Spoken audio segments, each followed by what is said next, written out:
네, 창의적 읽기 부분 시작하도록 하겠습니다. 먼저 창의적 읽기는요, 내용에 대한 이해와 비판의 바탕으로 독자 스스로 새로운 대안을 구상하면서 글을 읽는 활동을 말한다라고 되어 있네. 그러니까 어떤 이해, 바탕, 이것이 밑바탕이 되어 있어야 된다는 거예요. 이해와 비판이 바탕이 되어 있어야 되고 그것을 통해서 조금 더 창의적으로 생각을 하는 것, 그것이 창의적 읽기라고 보면 되겠습니다. 그래서 어떻게 읽냐? 첫 번째, 글 속의 문제 상황과 해결 방안을 파악하려면 숨겨진 의도나 주제를 추론하면서 글쓴이가 말하려는 내용을 정확히 파악할 수 있어야 한다라고 되어 있네. 그러니까 창의적 읽기를 어떻게 하느냐면 그 안에 있는 의도나 주제 추론하면서 정확히 파악하는 것, 이것이 창의적 읽기다라고 볼 수 있겠고, 그 다음 글쓴이가 제시하는 해결 방안이 절대적일 수는 없으므로 그것을 하나하나 따져보아야 한다. 이것이 해결 방안을 비판적으로 이해하는 방법이에요. 그렇죠? 그래서 글에 나타나는 문제 상황을 먼저 파악을 하고, 첫 번째 문제 상황 파악을 하고, 두 번째 따져봐야 된다. 비판을 해야 된다. 다음 넘겨보시면 그 다음에 이제 뭐 해야 된다? 새로운 것을 구상해야겠죠. 그렇죠? 그래서 다른 관점의 글을 찾아보거나 다양한 매체를 활용하여가지고 새로운 대안을 마련할 수 있도록 해보자. 이런 겁니다. 한번 읽어볼게. 푸드마일리지는 1994년 영국 환경운동가 팀 랭이 처음 사용한 용어로 우리가 매일 먹는 곡물, 고기, 과일 등의 식재료가 얼마나 멀리서부터 온 것인가를 보여주는 거리 지표다. 이것이 뭐가 되는 거죠? 푸드마일리지의 뜻이 되는 건데요. 식재료의 무게가 무거울수록 이동거리가 멀수록 마일리지 값이 커진다. 얼마 전 국내산 대비 40%밖에 안 되는 가격의 스페인산 삼겹살이 수입되어 소비자의 장바구니에 큰 도움이 되었다고 한다. 그러나 수입식품은 멀리서 오기 때문에 이동 중 많은 양의 이산화탄소를 배출하여 지구온난화 속도를 높인다. 요것이 뭐가 되는 거죠? 문제 상황이 되는 건데, 여기 문제 상황이 뭐다? 우리가 먹는 음식에 뭐가? 환경에 영향을 미친다라는 겁니다. 운송수단이 배출하는 온실가스 이산화탄소와 각종 환경 유해 물질이 대기로 쏟아져 나왔을 것이고 장거리 여행을 위해 전기를 쓰는 콜드체인이나 보존료를 사용할 것이다. 서울에서 스페인산 삼겹살이 유통될 때 600g당 푸드마일리지는 10.88톤 킬로미터인데 반해 충북 괴산의 국내산 삼겹살의 136분의 1인 0.08톤 킬로미터에 불과하다. 이 수치를 보면 식량 자급률이 27%에 불과한 우리나라 유통식품의 푸드마일리지는 다른 나라밖에 높을 수 없다. 그러니까 우리는 자급률이 낮기 때문에 어떻게 할 수밖에 없다? 푸드마일리지가 높을 수밖에 없다라는 겁니다. 그쵸? 그래서 이런 것이 환경에도 안 좋지만 대기에 이렇게 방출됨으로 안전에도 위협이 간다라는 겁니다. 그 다음 소비자가 푸드마일리지와 온실가스를 줄이는 방법. 첫 번째, 최단거리에서 재배된 지역 음식을 이용하는 것이다.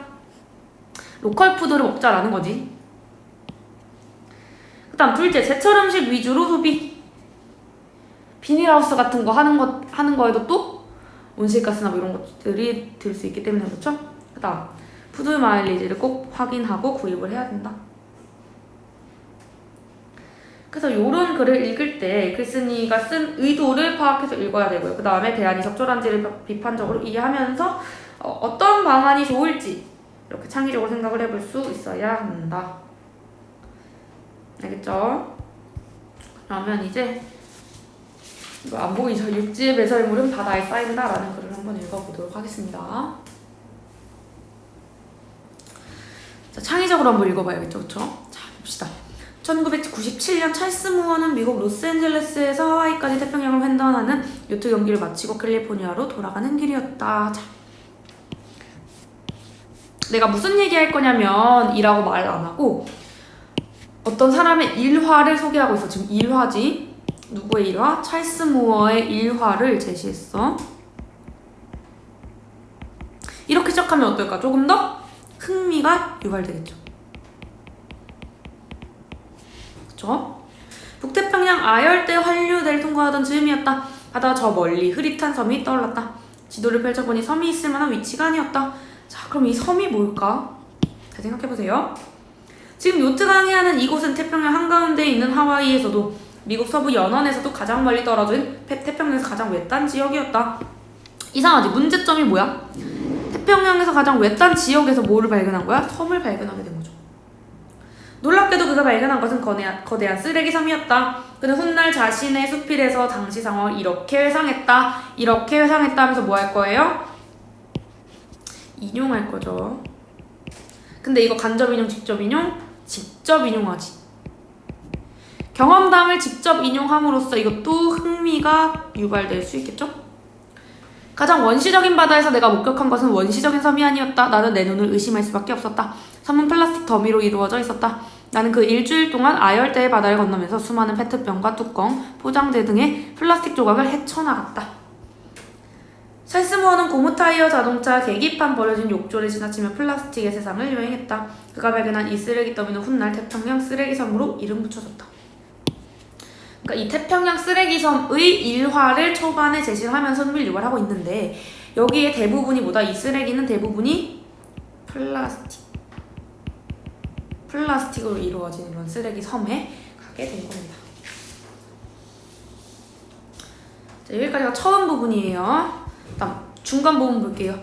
쓰레기 섬이 떠다니는 지역은 북태평양 환류대 주변이다. 이 지역은 연중 적도에 더운 공기가 고기압을 이루어 바람을 빨아들이기만 할 뿐 내보내지 않는 곳이다. 자, 그러니까 얘는 여기 밑에 봐봐. 북태평양 환류대는 요렇게 빙글빙글 이렇게 도는 건가 봐. 이렇게. 그치? 그러니까 이렇게 들어오기만 하고 밖으로 나가는 그런 길이 없는 거야. 그럼 여기 밖에서 요런 데서 들어왔던 쓰레기가 밖으로 나갈 수가 없으니까 여기 이렇게 쌓이게 된 거. 그걸 보여주기 이렇게 사진을 가지고 있는 거죠. 그래서 밑줄 이 지역은 어떤 지역이다? 연중 적도의 더운 공기가 고기압을 이루어서 바람을 빨아들이기만 할 뿐 내보내진 않는 곳이다. 이 해류는 아시아, 북아메리카 대륙 사이를 시계 방향으로 돈다. 얘는 시계 방향으로 돈대. 그래서 육지에서 버려진 쓰레기는 빠른 해류를 타고 돌다가 안쪽으로 빠지면서 정체되기 시작한다. 이게 뭐다? 쓰레기섬이 생기게 된 원인.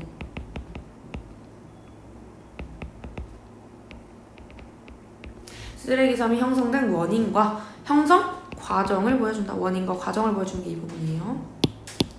이렇듯 하나둘씩 쓰레기가 모이면서 하나의 섬이 된 것이다. 그래서 여기까지 형성 과정까지 됐죠? 사람들은 이것을 예로부터 무풍지대로 여기며 피했다. 왜 무풍지대로 여기면서 피했을까?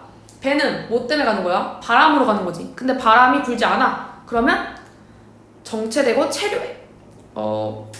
바다에서 표류할 수밖에 없겠죠. 그쵸? 참치나 고래, 상어도 이곳을 꺼렸다. 바람이 없어 생태계가 다른 곳과 교류하지 않는 태평양의 사막이었다. 이건 무엇을 비유한 거야? 이거는 쓰레기섬의 특성을 비유한 거지. 그만큼 교류가 없다. 이곳에 쓰레기 더미가 고립되어 떠다니고 있었던 것이다. 과학자들은 찰스 무어가 발견한 쓰레기섬을 연구하기 시작했다. 섬의 크기는 아직 정확히 측정되지 않았다. 섬을 이루고 있는 잔해가 대부분 작은 플라스틱이어서 인공위성이나 비행기로 관찰할 수는 없기 때문이다. 자, 대부분이 뭐다? 작은 플라스틱. 그래서 과학자들은 일부 표본을 토대로 규모를 추정했는데, 자, 측정과 추정은 다르다. 얘들아 알지? 측정은 뭐야? 같은 종류, 뭔가 같은 것에 다른 양을 재는 것을 측정이라고 하고, 추정은 미뤄서 뭔가 판단하는 거, 가정하는 거, 이런 걸 추정이라고 하죠. 작게는 70만 제곱킬로미터에서 크게는 1500만 제곱킬로미터 이르는 것으로 보고 있다. 태평양 전체 면적이 0.4%에서 8.1% 이르는 크기다. 어마어마하죠. 태평양 쓰레기섬의 쓰레기들은 모두 인간이 버린 것이다. 우리가 버린 쓰레기들도 남해나 동해를 지나 이곳으로 흘러들었을 것이다. 여기 보시면 자, 서술 범위를 굉장히 어떻게 하고 있어요? 태평양이었지. 근데 우리, 남해, 동해라고 하면서 지금 태평양이라고 하면 되게 넓고 멀리 있는 것 같잖아요. 그래서 뭔가 우리가 직접 버린 쓰레기가 거기까지 갔겠다라는 생각을 못하는 사람들이. 그러니까 여기서 뭐 하고 있어? 축소. 자, 서술 대상과 범위를 뭐 하고 있다? 축소해. 왜? 조금 더 경각심, 우리의 책임을 환기시키려고. 우리가 그런 거야. 우리 동해 남해에서 버리는 쓰레기가 태평양까지 간 거야 라는 걸 환기시키려고 지금 사술 대상과 범위를 축소하고 있죠. 여기서 흐름을 전환시키고 있다. 이야기의 흐름이 전환돼요. 우리로 전환돼. 그 전에는 뭐였다? 태평양에서 우리 동해로 전환이 되고 있는 겁니다. 다음, 육지의 쓰레기는 육지로, 바다의 쓰레기는 바다로 버리는 게 원칙이다. 이게 뭐다? 배출 기본 원칙이 뭐야? 육지는 육지, 바다에서 버린 것은 바다로. 근데 우리는 지금 육지에서 사용한 것들을 어디로 버리고 있는 거야? 바다로 버리고 있다는 거죠. 우리나라도 이 원칙을 적용하고 있다. 그래서 수산물 가공 공장에 나오는 생선 기름이나 생선 찌꺼기들은 바다에 버리게 된다. 수산물 시장에서 나오는 조개 껍데기나 해산물 폐수도 마찬가지다. 그러니까 우리도 이거 원칙을 적용하고는 있긴 해. 그래서 가공 공장, 수산물 가공 공장에서 나온 거는 바다로, 수산물 시장에서 나온 것도 바다로 다 버리는 건데, 하지만 여전히 원칙이 적용되지 않는 것들이 있다. 어떤 것이냐? 소나 돼지 등의 축사에서 나오는 가축 분뇨와 일반 가정에서 나오는 음식물 쓰레기다. 요게 예외가 되는 거죠. 예외야, 예외. 이것들은 불과 2012년까지도 합법적으로 바다에 버려졌다. 우리가 남은 음식물을 음식물 쓰레기통에 버리면 지방자치단체의 수거 차량이 음식물 자원화 시설로 가져간다. 음식물 자원화 시설은 이것을 가지고 가축의 사료나 농경재 퇴비로 만든다. 하지만 거기서 자원화되지 않고 남는 것들이 있다. 이 쓰레기들이 폐기물 운반선을 타고 바다로 가서 버려지는 것이다. 자, 여기 보시면 여기까지 과정인데 어떤 과정? 쓰레기가, 음식물 쓰레기가 바다에 버려지는 과정. 먼저 어떻게 한다? 우리가 뭐 한다? 음식물을 남겨야 돼. 그 다음에 이게 쓰레기통으로 가야 돼. 그 다음은 음식물 자원화 시설로 가요. 그 다음은 사료나 퇴비로 만든다. 그 다음은 폐기물 운반선으로 가서 그 다음은 바다로 간다. 그렇다면 바다 아무데나 버리는 걸까? 그렇지 않다. 아무데나 버리는 걸까? 버리는 걸까? 하고 물어보고 그렇지 않다. 대답했어. 이런 걸 뭐라고 하죠? 문답법이라고 하죠. 문답법. 동서해의 연안에서 멀리 떨어진 바다 3개 구역을 바다의 쓰레기장으로 선정해 운영하고 있다. 바다의 쓰레기장이라는 게 또 따로 있대요. 그쵸? 여기 보면은 여기 하나, 여기 하나, 여기 하나, 이렇게 세 군데. 서해병, 동해병, 동해정 구역이 그것이다. 서해병 구역은 군산 서쪽 200km 지점에 있는 지역으로 수심은 80m다. 동해병 구역은 포항에서 동쪽으로 125km 떨어진 수심 200-2000m 지역이다. 이게 동해병 구역이 제일 커요. 최대 쓰레기장이야. 최대 바다 쓰레기장.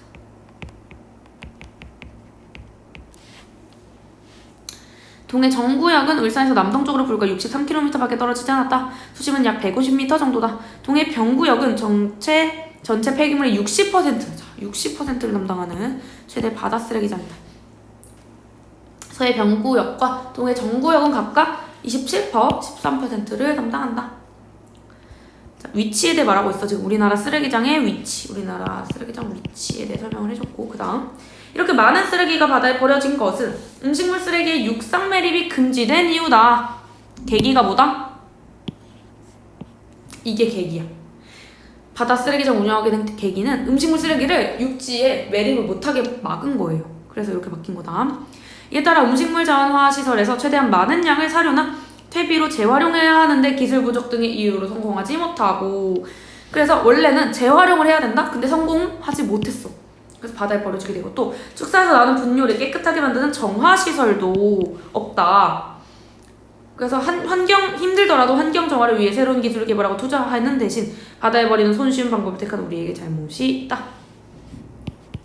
그러니까 결국에는 기술, 돈을 들여가지고 기술 어떤 개발을 해야 되는데 그거가 힘드니까 그냥 바다에 버리게 되는 거죠. 이런 거 속담으로 뭐라고 하냐면 급할수록 돌아가라 뭐 이런 거 있죠. 또 배는 석자라도 틀은 틀대로 해야 된다 뭐 이런 것들도 있고, 그 다음에 급하다고 바늘 허리에